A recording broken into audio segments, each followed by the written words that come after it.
Les opérations intellectuelles en US, aujourd'hui, établir des liens de causalité. Mais établir des liens de causalité, c'est quoi? C'est en fait exprimer un enchaînement logique qui existe entre des faits. On les appelle souvent les fameuses questions à 3 picots. Encore une fois, tu auras des documents analysés. Petit truc, comme dans la question « Tu as 3 faits à identifier », ça veut dire que tu auras 3 documents qui t'aideront à répondre dans l'ensemble du dossier documentaire. Mais comment on fait? Voici donc les 5 étapes pour établir des liens de causalité. Étape 1, dans la question, tu dois repérer ce qu'on te demande. Étape 2, relève dans les documents les indices qui t'aideront à identifier les 3 éléments qui auront un lien entre eux. Étape 3, précise les 3 éléments. Étape 4, établis un lien entre les 2 premiers éléments. Tu peux utiliser des mots comme premièrement, deuxièmement, car, donc. Étape 5, établis un lien entre les 2 premiers éléments et le 3e. Tu ajoutes après tes 2 premiers éléments un marqueur comme c'est pourquoi ou ainsi et le tour est joué. Voici donc un exemple à partir de la vie courante. Expliquez l'effet de votre préparation à un examen sur votre moyenne.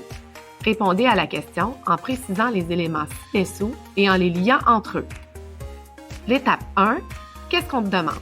Effet de la préparation sur ta moyenne. Étape 2 et 3, nous les ferons en un même temps. Alors, premier document, nous voyons un élève qui dort dans ses cahiers. Je crois que c'est la présence à l'examen. On voit un élève qui n'est pas tout à fait présent et il préfère dormir. Deuxième document, nous voyons des jeunes qui font la fête. Je crois que ça a rapport avec la préparation à l'examen. Dernier document, je crois que c'est un effet sur le résultat puisqu'on voit un élève qui a reçu une mauvaise note. Maintenant, étape 4, établir un lien entre les 2 premiers éléments. Tout d'abord, la veille de mon examen d'histoire, je suis allée à un party. Le lendemain, j'étais donc trop fatiguée pour répondre aux questions. Étape 5, il faut maintenant lier le 3e élément aux 2 premiers. Pour faire le tout, il suffit d'ajouter un marqueur de relation. Ici, nous utiliserons « c'est pourquoi ». Alors, nous ajoutons « c'est pourquoi j'ai obtenu une mauvaise note à l'examen ». Revenons aux 3 éléments qui étaient demandés, c'est-à-dire les 3 picots. Comme vous avez pu le constater, nous avons lié les réponses en utilisant les marqueurs tout d'abord, donc c'est pourquoi.